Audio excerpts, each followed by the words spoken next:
من الشيطان الرجيم بسم الله الرحمن الرحيم رجال لا تلهيهم تجارة ولا بيع عن ذكر الله وإقام الصلاة وإيتاء الزكاة يخافون يوما تقلب فيه القلوب والأبصار۔ اور ان مسجدوں میں جو اللہ کا ذکر کرنے والے ہیں وہ مرد ہیں جن کو ان کے کاروبار اللہ تعالیٰ کی یاد سے غافل نہیں کرتے، اور وہ نمازیں قائم کرتے ہیں اور زکوٰۃ دیا کرتے ہیں، اور وہ اس دن سے ڈرتے ہیں جس کی دہشت سے دل الٹ جائیں گے اور آنکھیں اوپر کو چڑھ جائیں گی۔ یہ سورہ نور کی 37ویں آیت ہے۔ اس آیت میں اللہ تعالیٰ ان حضرات کا ذکر فرما رہے ہیں جو اللہ کے نیک بندے ہیں، مومنین اور صالحین کا، کہ وہ جو ہے مسجدوں کو آباد کرنے والے لوگ ہوتے ہیں۔ جیسے اس سے پہلے کی آیت میں بھی یہ بات آئی تھی کہ اللہ تعالیٰ جن کو نور ہدایت عطا فرما دیتے ہیں تو ان کا دل مسجدوں میں لگ جاتا ہے، متقیوں کا گھر مسجد ہوتا ہے، تو اس طریقے سے وہ ان کا محل وہی ہوتا ہے، ان کا مقام وہی ہوتا ہے، اس میں ان کا دل لگتا ہے، وہ مسجدوں کو آباد کرنے والے لوگ ہوتے ہیں۔ جس کے دل نور ایمان سے منور ہو جاتے ہیں، اللہ تعالیٰ جن کو نور ایمان عطا فرما دیتے ہیں، بتایا جاتا ہے کہ ان میں 3 صفتیں ہونی چاہیے، 3 خوبیاں اور 3 علامتیں ہونی چاہیے جو خود اپنے آپ جانچ سکتے ہیں۔ سب سے پہلی یہ خوبی اور یہ علامت ہونی چاہیے جس کا دل نور ایمان سے معمور ہو گیا ہے کہ یہ دنیا کی جو زندگی ہے دارالغرور، اس سے زیادہ دل نہیں لگاتے وہ لوگ، بلکہ اس میں چل چلاؤ کا معاملہ رکھتے ہیں کہ بس گزر بسر کا معاملہ ہے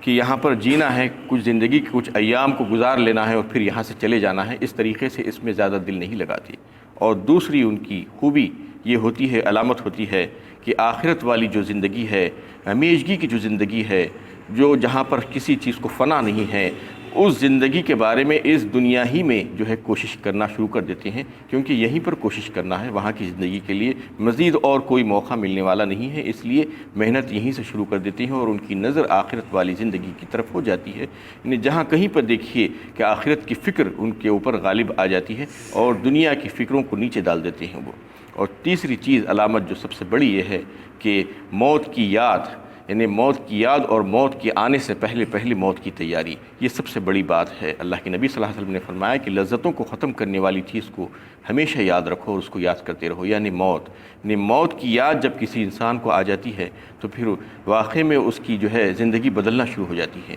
اور پھر وہ یہ سوچنے لگتا ہے کہ مجھے یہاں سے مر کر جانا ہے اور جا کر پھر میرے اللہ کے پاس مجھ کو جواب دینا ہے۔ تو یہ جب اس کی بات آ جاتی ہے ذہن میں، یہ بات جو ہے لوگوں کے ذہن میں بہت کم آ رہی ہے آج۔ موت کی یاد سے انتہا سے زیادہ غافل ہو گئے ہیں، لوگوں کو مرتے ہوئے دیکھتے ہیں، روزانہ جا کر جو ہے ان کے جنازے لے جا کر تدفین کرتے ہیں، لیکن اس کے باوجود بھی جو غفلت جیسی کی ویسی ہے اور اپنی موت یاد نہیں آ رہی ہے، اور یہ نہیں سوچ رہے کہ ہمیں بھی مرنا ہے ایک دن۔ یہ اگر بات دل میں آ جائے تو جس کے پاس نور ایمان ہے، یہ بات اس کے دل میں بیٹھ جاتی ہے کہ مجھے مرنا ہے اور جانا ہے، اس لیے اس کی تیاری شروع کر دیتا ہے موت سے پہلے موت کے بعد کی آنے والی زندگی کی۔ تو اس میں ان خوش نصیب حضرات کا اللہ تعالیٰ ذکر فرما رہے ہیں جس کو نور ہدایت سے نواز دیا جاتا ہے، تو ان کے دل مسجدوں میں اٹک جاتے ہیں۔ اس میں رجال کا لفظ آیا، ایک رجال کا مطلب ہے مرد کے، یعنی مسجدوں میں حاضری مردوں کے لیے واجب ہے، عورتوں کے لیے نہیں۔ اس سے بتانا یہ مقصود ہے کہ عورتوں کے لیے کہیں پر بھی یہ حکم نہیں آیا کہ وہ مسجدوں میں حاضری دیں نمازوں کے لیے، بلکہ ان کے تعلق سے تو اللہ کے نبی صلی اللہ علیہ وسلم نے فرمایا کہ عورتوں کے لیے نماز کی سب سے بہترین اور افضل جگہ ان کا گھر ہے۔ اور اس کے تعلق سے ایک حدیث حضرت ام سلمہ رضی اللہ تعالیٰ عنہ کی ہے، جس میں جو ہے مسند احمد میں اس کو نقل کیا گیا ہے۔ اس کے تعلق سے یہ بتایا ہے کہ عورتوں کی جو مسجد ہے، عورتوں کے جو نماز کی جگہ ہے، وہ سب سے بہترین جگہ ان کے تنگ و تاریک گھر کا گوشہ ہے، یعنی گھر کا وہ تنگ و تاریک گوشہ جس میں جو ہے کوئی کسی کا عمل دخل نہ ہو، ویسی جگہ پر عورتوں کو نماز پڑھنا سب سے زیادہ افضلیت کی نشانی قرار دیا گیا ہے، جس کو نبی صلی اللہ علیہ وسلم نے فرمایا۔ تو اس طریقے سے عورتوں کے لیے مسجدوں میں جانے کی اجازت تو ہے، اس سے منع نہیں کیا گیا ان کو، لیکن اس کے لیے حکم بھی نہیں کیا گیا۔ جبکہ عہد نبوی میں اگر آپ دیکھیں تو عورتیں مسجدوں میں جایا کرتی تھیں نمازوں کے لیے بھی، لیکن اس دور کی بات الگ تھی۔ اگر آپ آج کے دور سے اس کو دیکھیں تو ایک بات تو یہ ہے کہ یہ مساجد میں عورتوں کے لیے کوئی الگ سے انتظام نہیں ہے جہاں پر عورتیں جا کر اپنی نماز اپنی عبادت کر سکیں، ایک چیز تو یہ ہے۔ اور دوسری چیز یہ ہے کہ عہد نبوی میں جو عورتیں مسجدوں میں جایا کرتی تھیں، مسجد نبوی شریف میں حاضر ہوا کرتی تھیں، تو اس وقت احکامات نازل ہو رہے تھے، وحی کے نزول کا سلسلہ جاری تھا، اور احکامات ہر دو کے لیے تھے، مرد کے لیے بھی عورتوں کے لیے بھی۔ تو وہ احکامات کو سیکھنے کے لیے ان کو جانا ضروری تھا، اس وقت نبی صلی اللہ علیہ وسلم کے ساتھ بیٹھ کر ان کی نگرانی میں سیکھنا تھا ان کو۔ اور تیسری بات یہ تھی کہ اس دور میں شر اور فتنہ و فساد اتنا نہیں تھا بنسبت اس دور کے، یعنی اس دور کو تو چھوڑ دیجیے آپ، حضرت عمر رضی اللہ تعالیٰ عنہ کے دور خلافت کے زمانے میں ہی حضرت عمر رضی اللہ تعالیٰ عنہ نے عورتوں کو مسجدوں میں آنے سے منع کر دیا تھا، اور کہہ دیا تھا کہ اب فتنے کا دور شروع ہو گیا ہے، لہٰذا تم لوگ اپنے اپنے گھروں میں نماز پڑھو۔ تو اس دور میں بھی ان کو روکا جا رہا تھا، اور آج تو کتنا زیادہ فتنہ ہو گیا ہے۔ تو اس لیے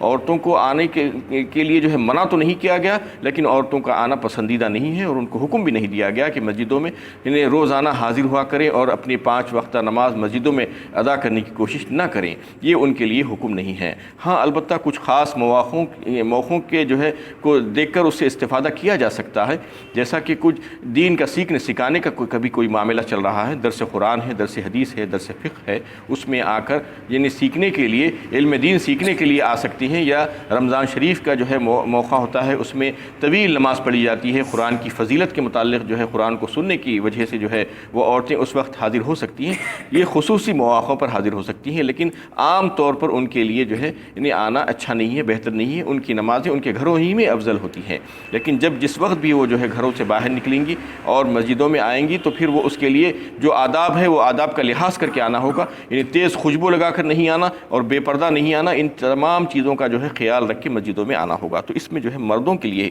حکم دیا گیا تھا، اور یہ کہا گیا تھا کہ لا تلہیہم تجارۃ ولا بیع عن ذکر اللہ، یعنی وہ حضرات تو ایسے ہیں کہ ان کو جو ہے اللہ کی یاد غافل نہیں کرتی ان کی تجارت سے، یعنی ان کی تجارت کی وجہ سے یا ان کی جو ہے خرید و فروخت کی وجہ سے اور ان کے دوسرے کاموں میں مشغولیت کی وجہ سے اللہ کی یاد سے جو ہے وہ غافل کبھی بھی نہیں ہوتے، یعنی وہ اپنے وقت پر جو ہے نمازوں کو ادا کرتے ہیں، اللہ کا ذکر کرنے سے کبھی بھی نہیں چوکتے، چاہے دنیا کا کتنا فائدہ ہونے والا ہو، وہ دنیا کو چھوڑ کر اللہ کی یاد میں اور اللہ کے لیے نماز کو ادا کرنے کے سلسلے میں جو ہے فوراً حاضر ہو جاتے ہیں، اور دنیا کی محبت ان کے اوپر غالب نہیں آتی اللہ کی یاد کے مقابلے میں۔ یہ اللہ تعالیٰ کہنا چاہ رہے ہیں، اس میں جو ہے ان تمام لوگوں کا حال ہے، چاہے وہ تجارت پیشہ ہو، چاہے وہ نوکری پیشہ ہو، چاہے وہ اور کوئی دوسرا کام کر رہے ہو، کسی بھی کام میں مشغول ہو، کوئی بھی ایکٹیویٹی کر رہے ہو، اللہ کی یاد ان کو غافل نہیں کرتی وہ کام کرنے سے، یعنی وہ کام میں اتنا مشغول نہیں ہو جاتے کہ نمازوں کو چھوڑ دے رہے ہیں یا اللہ کی یاد سے جو ہے غفلت برت رہے ہیں، ایسا وہ کبھی بھی نہیں کرتے۔ ان کا دل تو جو ہے مسجدوں میں اٹکا ہوا ہوتا ہے، اور پھر وہ لوگ وہ پستیوں سے جڑنا نہیں چاہتے بلکہ وہ بلندیوں کی طرف جانا چاہتے ہیں، عملاً اس کو اختیار کرنا چاہتے ہیں جس کی طرف ان کا رب رحمان ان کی رہنمائی کرنے والا ہے، اور پھر وہ اس دنیا فانی سے بے رغبتی رکھتے ہیں، اور یہ چند روزہ زندگی کے طلبگار نہیں ہوتے بلکہ آخرت والی جو زندگی ہے اس کی طرف ان کی نظریں ہوتی ہیں۔ تو یہ لوگ اللہ کے ذکر سے کبھی غفلت نہیں برتتے، ہمیشہ اللہ کے ذکر میں لگے رہتے ہیں، اور یہی ان کا معاملہ ہوتا ہے، یہی ان کے اوصاف ہوتے ہیں۔ اللہ تعالیٰ ان کی جو ہے تعریف فرما رہے ہیں، لا تلہیہم تجارۃ ولا بیع عن ذکر اللہ، اور اس میں حضرت عبداللہ بن عمر رضی اللہ تعالیٰ عنہ نے فرمایا کہ یہ آیتیں تو بازار والوں کے لیے، تجارت پیشہ لوگوں کے لیے، تجارت پیشہ لوگوں کے لیے بھی ہے اور بہت سے دوسرے لوگوں کے لیے بھی ہے، کیونکہ بسا اوقات ایسا ہوتا ہے کہ عصر اور مغرب کی نماز میں جو ہے وقت بہت شارٹ ہوتا ہے، تھوڑا ہوتا ہے، اس میں جو ہے آپ کوئی میٹنگ کر رہے ہو یا جو ہے تاجر حضرات دکان پہ بیٹھے ہوئے، گراہک آیا ہوا ہے،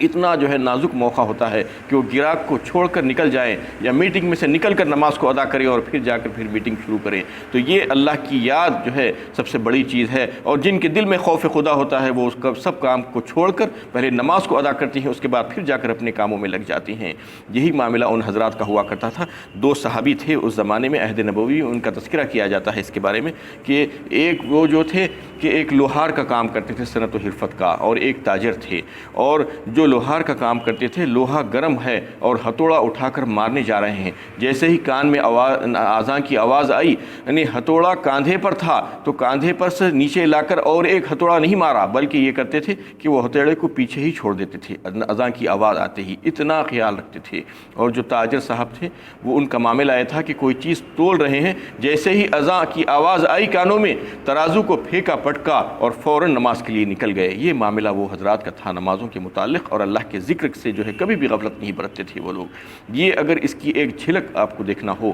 تو یعنی سرکار کے شہر المدینہ المنورہ میں آپ دیکھ سکتے ہیں کہ آج بھی آپ دیکھتے ہیں کہ جب جیسے ہی اذان ہوتی ہے کیسے جوخ در جوخ لوگ دوڑتے ہوئے مسجد نبوی شریف کی طرف جانا شروع کر دیتے ہیں۔ ایسا دکھتا ہے کہ ایک طوفان ہے، ایک سیلاب ہے لوگوں کا، کوئی کام اس وقت نہیں ہوتا ہے، ہر دکان بند ہو جاتی ہے، ہر کاروبار بند ہو جاتا ہے۔ یہ سرکار کے شہر کی برکت ہے۔ اور پھر وہاں پر دیکھیے کہ ہر ایک دوسرے کو سلام کرتا رہتا ہے، یہ بھی جو ہے بہت بڑی برکت ہے کہ اس شہر کی۔ اور وہ جو ہے غلبہ اسلام کا آپ کو اگر دیکھنا ہو تو آج جو ہے مدینہ منورہ میں آپ دیکھ سکتے ہیں کہ کیسا لوگ جو ہے نمازوں کا خیال رکھتے ہیں اور اللہ کے ذکر میں کتنا جو ہے منہمک ہو جاتی ہیں اور لگ جاتے ہیں۔ اس میں ان حضرات کی جو ہے اللہ تعالیٰ تعریف فرما رہے ہیں کہ وہ لوگ اقامت الصلاۃ اور ایتاء زکوٰۃ کرنے والے لوگ ہوتے ہیں، یعنی نمازوں کو قائم کرتے ہیں ہمیشہ، اور پھر زکوٰۃ اپنے مالوں میں سے زکوٰۃ دیتے ہیں، اور پھر دینے کے بعد بھی کیا کرتے ہیں، یخافون یوما تقلب فیہ القلوب والابصار، یعنی تمام نیک اعمال کر رہے ہیں، نماز بھی ادا کر رہے ہیں، زکوٰۃ بھی ادا کر رہے ہیں،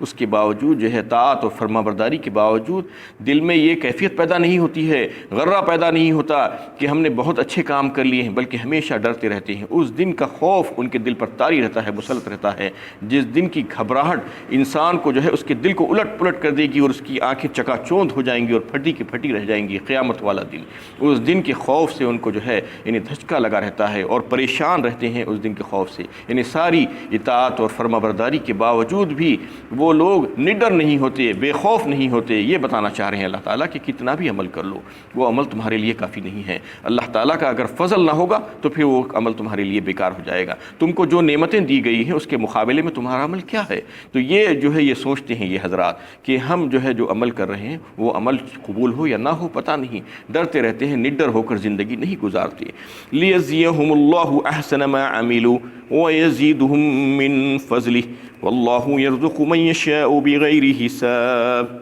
یہ اس دن اس لیے مقرر ہے تاکہ اللہ تعالیٰ ان کے نیک عمل کا بہترین سے بہترین بدلہ دے اور اپنے فضل سے زیادہ بھی عطا کرے، اور اللہ تعالیٰ جس کو چاہتے ہیں بے حد و حساب رزق عطا فرماتے ہیں۔ یہ اللہ تعالیٰ فرماتے ہیں کہ جو قیامت والا دن، جو جزا اور سزا کا دن اللہ تعالیٰ نے جس کو مقرر فرمایا ہے، یہ اس لیے مقرر فرمایا ہے کہ جو حضرات جو عمل کریں گے اس کی جزا اور سزا ان کو وہاں پر ملنے والی ہے۔ اچھا عمل کریں گے، اللہ تعالیٰ کو راضی کرنے والا عمل کریں گے تو پھر اس کی جزا کے طور پر ان کو جنت اور اللہ کی رضا اور خوشنودی حاصل ہوگی، اور جو ہے جو برا عمل کریں گے، اللہ کی نافرمانی میں اپنی زندگی گزاریں گے تو اس کی سزائیں بھی ان کو بھگتنی ہوگی، اور پھر مزید اللہ تعالیٰ ان کو عطا فرمائیں گے اپنے فضل و کرم سے۔ یعنی جو جتنا کرے گا اتنا نہیں بلکہ اس سے بہت زیادہ فضل کا مطلب یہی ہے کہ اپنے فضل و کرم سے اللہ تعالیٰ اتنا دے دیں گے کہ بندہ خوش ہو جائے گا، یعنی اس کے عمل سے زیادہ اس کو مل جائے گا۔ اس کو اضافہ مضاعفہ کہا ایک مقام پر، یعنی اور بڑا چڑھا کے، خوب بڑا چڑھا کے، ایک کریں گے تو 10 دیں گے۔ کئی جگہوں پر جو ہے نیکیوں کے تعلق سے 700 تک آیا ہے، یعنی 700 گناہ تک اللہ تعالیٰ عطا فرمائیں گے اپنے فضل و کرم سے، جتنا اخلاص ہوگا اتنا عطا فرمائیں گے۔ اور پھر واللہ یرزق من یشاء بغیر حساب فرما دیا آخر میں، یعنی اللہ تعالیٰ جس کو چاہتے ہیں بے حد و حساب رزق عطا فرما دیتے ہیں، یعنی اللہ تعالیٰ کے خزانوں میں کمی نہیں ہے، اور اللہ تعالیٰ کوئی قاعدے اور قانون کے پابند نہیں ہے، جسے جتنا چاہیں اتنا عطا فرما سکتے ہیں اور بے حساب عطا فرما سکتے ہیں اور بغیر حساب کے جنت میں داخل فرما دے سکتے ہیں۔ اللہ تعالیٰ سے دعا ہے کہ ہم سب کو جو ہے اس دن کی گھبراہٹوں سے نجات دے دے، اور اللہ تعالیٰ ہمیں بھی جو ہے بغیر حساب کتاب کے جنت فردوس میں داخل فرما دے، یہی اللہ تعالیٰ سے دعا ہے۔ تو اس میں جو ہے جو بات بتائی جا رہی ہے وہ یہی ہے کہ وہ حضرات کا دل مسجدوں میں لگا رہتا تھا، وہ اللہ کی یاد سے غافل کبھی بھی نہیں ہوتے تھے اور اللہ کو ہمیشہ یاد رکھنے والے لوگ ہوتے تھے۔ ان کو اللہ تعالیٰ نور ہدایت جس کو دے دیتے ہیں، جس کے دلوں میں نور ایمان پیدا ہو جاتا ہے، ان کا یہی معاملہ ملا ہوتا ہے، ان کا دل جو ہے ہمیشہ اللہ کی یاد میں لگا رہتا ہے، اللہ کی یاد سے غافل نہیں ہوتا، پھر ان کو بہترین جزا اللہ تعالیٰ عطا فرما دیں گے، بے حد و حساب رزق عطا فرما دیں گے، دنیا میں بھی، دنیا کی زندگی میں بھی، اور دنیا کی زندگی میں عزت عطا فرمائیں، حیات طیبہ ان کو جو ہے مل جائے گی، اور پھر آخرت والی زندگی میں اللہ کی رضا اور خوشنودی اور پھر جنت کے باغات ان کو عطا فرما دیے جائیں گے، اور بغیر حساب کتاب کی ان کو جو ہے وہ تمام چیزیں مل جائیں گی۔ وآخر دعوانا ان الحمد للہ رب العالمین۔